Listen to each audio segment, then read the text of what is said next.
Minecraft Origins Explained. Today I've got the Little Knight origin, aka an origin themed after Hollow Knight, created by the user known as Black Lad. Little Knight, a knight born as a void inside of its shell. His mission is to explore this new world. This is a 3 impact origin. Focus. This is your active ability using with the button G, your primary key. Collect soul to repair your shell and heal damage. When you hit a mob, you will gain a soul bar. Sneak plus primary will heal you 1 heart, but you'll lose 2 soul bars. So this first ability here is quite interesting. Also, ignore this thing here. We'll get to that in a moment, okay? But we got to do the age old. We got to get ourselves a husk. Grab this out, and then hey, stop! Don't attack me right after that, boy. What did I say to you? Boink, boink, boink. As you can see, as I was doing damage to the husk, the little white bar just above our food meter was slowly building up. Now we do another husk, and you can go here. 1, 2, 3, and that's another thing section. Now if you shift, then press G, it will heal you 1 single heart for a cost of a part of that bar. You press it again, here we go again, and then again, we can do it again. It's basically just a nice little way to heal yourself with this ability, which isn't too difficult to heal. It just requires you to kill things, but if we hit other mobs, like a sheep for example, we can build up our bar. Quite frank though, it's one thing to keep in mind is that you actually build up more in your bar if you hit the mob multiple times. Like what? Yeah, you just kill a sheep with your fist. Look at how much of that bar fills up for you rather than just singly hitting it once with a sword. So it's one of those little weird abilities where you just kind of want to it's resourcefulness. You want to play it smart with how you choose to do things. Yes, you can kill things quicker with a sword, but then you'll fill up that bar that allows you to heal yourself a lot less in comparison to what you would get if you were just to, say, brutally murder the mob by just punching them in the face over and over again. I mean, Vengeful Spirit. Primary / you need 4 souls. Conjure a spirit that will fly and burn foes in its path. Effectively speaking, if you've got enough soul juice in your body, you can press G to launch a little bit of damage that will just kill enemies in front of you. Now, of course, this requires a good chunk of soul juice, so let's just collect some by absolutely murdering the sheep here, and then we can find this, let's say, donkey over here. We're not going to mess around for rabbit, and we press the button, does a bit of damage. We can now hit him, gain some more soul juice back, kill him, unfortunately. See that sheep over there? Let's hit him with the soul juice. As you can see, I think it was either because I'm aiming slightly higher than the sheep itself, or it was just out of distance. The actual ability did nothing towards the sheep. Mothwing Cloth. This is your secondary ability, which you have to key in your control for yourself. It's an active ability. Allows the wearer to dash forward along the ground or through the air. So this is a multi-use ability. As we can see, we're on the ground here. You press it, you jump up a little bit, you get a little bit of speed. Press it again, you get a little bit of speed. As you can see, it's got a very, very quick cooldown. But let's say we jump out here, we can just use it. We can get a little bit of a boost on our jump. But as you notice, the ability will only recharge when you touch the ground. So if you're in the air, it won't recharge until you next touch the ground. But then when you hit the ground, it recharges almost instantaneously. Mantis Claw allows to climb walls and then leap off of them. Sneak to climb, jump to leap off, save hotbar to deactivate or activate. So as you can see, I'm against a wall here. I press the jump button. We jump backwards because we're effectively leaping off the wall. Let's go over to a tree over here. As you see this here, we hold shift, we can climb up the wall. But as you can see when we do that, there's a little bit of a bar that will slowly tick down whilst we're on the wall. It ticks down slowly when you're just holding the wall. When you start moving, it goes a lot faster. The moment that timer goes out, you'll fall off the wall. Basically, it's just a little thing to keep in mind that you can't just indefinitely climb walls. You do have a limit to that ability. And again, you can hold onto a wall for a lot longer than what you can climb a wall, but that bar's still going down, so in due time you will just fall off the wall anyway. Go up the wall. As you can see, you can't climb a 7-block high wall with this ability.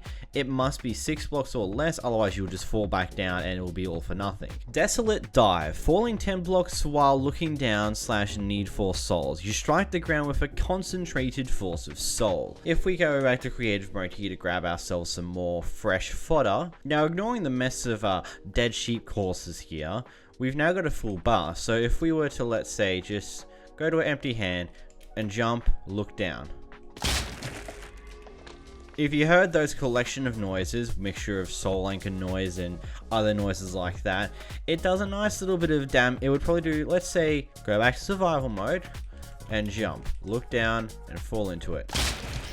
It did a lot of damage, and there's a baby zombie here. Why is there a baby zombie here?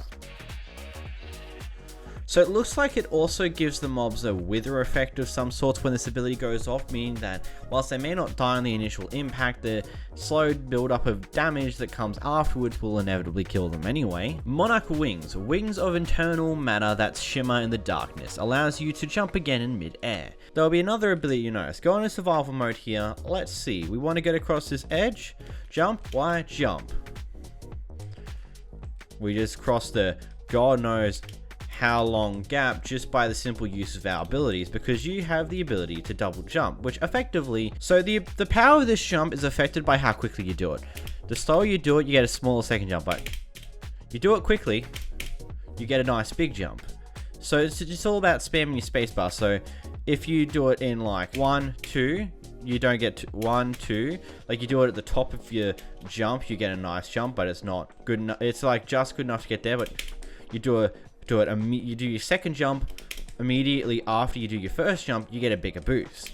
Soul armor. The more souls you have, the more armor bars you get. Now, one thing you may or may not have noticed, that depending on the soul bar, like how much are souls in the soul bar, actually changes how much armor I have. So as we can see, with about just over half of the soul bar full, we've got 7.5 points of armor. So we fill that more, every little chunk gets a little further, and with a full soul bar, we have a full set of armor points. Sleep. When you wake up, you'll gain full health. One thing you probably may or may not have noticed is that you lack the ability to naturally regenerate. This probably gets stated later on in the origin, but we'll get to that in a moment. You got your soul power that allows you to heal, or go survival mode. As you can see, we're missing 4 hearts. We go to sleep, we wake up, and you get these beautiful particle effects, and now suddenly you're at a full health bar yet again. Void Feet, you take no fall damage. I mean, if this ability hasn't been shown off to you enough already, I mean, one of your big abilities with your souls is to literally jump off a big cliff, look down, and then you can do extra damage to the punks. Like, no regen, you can't regen even when saturated, I've already stated this. But also at the same time, you have no hunger. You don't need to eat since you are made of void. So your hunger bar never decreases, meaning that you've got indefinite sprint for yourself. Double fire, you take double damage from fire. Just a nice little thing that a lot of origins tend to have as a quirk. A little bit of a thing, let's just grab ourselves a bit of a flint and steel here.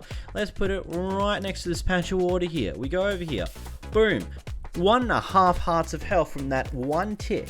Going back to, so go around ourselves a lava bucket here. This does mean that lava will literally two-shot you. This really does mean that lava is an immediate death sentence. How do you use these? You don't know how to use a shield, bow, a crossbow, and you can only use swords to fight, and you can't wear armor. I mean, the lack of your armor kind of makes sense since your soul bar will actually improve your armor stats. You've also got the ability to move around a lot more, but the one little funny thing about that armor thing is that if we go over here to transportation and we see the elytra here, it says unusable. You are 1 block tall. Clearly, I do not have the Pinnacle mod installed or extra origins. Now for the final thing to this origin. Now this one has a little bit of depth to it. It's a little bit more than what you would think, but you start off with an old nail. Now with this mod pack, you will also get a little bit of a jar file inside of the folder that you want to put into your mods folder that gives you the old nail. Now as you can see here, it has a curse of vanishing. This is the only way you can get the old nail, by spawning with it, and every time you die you will drop it. This does lead to a little bit of quirkiness though. If you do put it inside of a chest then die and respawn, you'll get another old nail whilst your last one won't be lost. As you can see, you've got a sharpened nail, a channeled nail, a coiled nail, and a pure nail. But how do you get these? You want to grab yourself some diamonds and some netherite ingots and grab ourselves a crafting table as well as a smithing table. You want to use your diamonds and netherite to craft something known as a pale ore. You put your netherite ingots in the middle of the crafting table and then put a diamond on each side of it. As you can see here, you can now create a pale ore. Bringing one of them out, going to a smithing table, putting the old nail on the smithing table and a pale ore, you get yourself the sharpened nail. Then of course you put all the stuff back in and you effectively repeat the process. You put a sharper nail in there, you get a channel nail, then you get a coiled nail, and then you get a pure nail, and it does not go any further than that. It's a nice powerful weapon too, because a pure nail has the ability to do 20 attack damage with an attack speed of 2. Here we are, we have an Iron Golem boy. Here we go. Crit, crit, crit, crit. 4 crits, and he's dead. Yeah, it's a nice little primal addition to this Origin. Not only do you have a bunch of cool abilities, you've also got a very special weapon that comes exclusively for this Origin. Anyhow, if you enjoy this Origin video, make sure to click this video on screen here where I go through the worst Origins that I've ever seen. So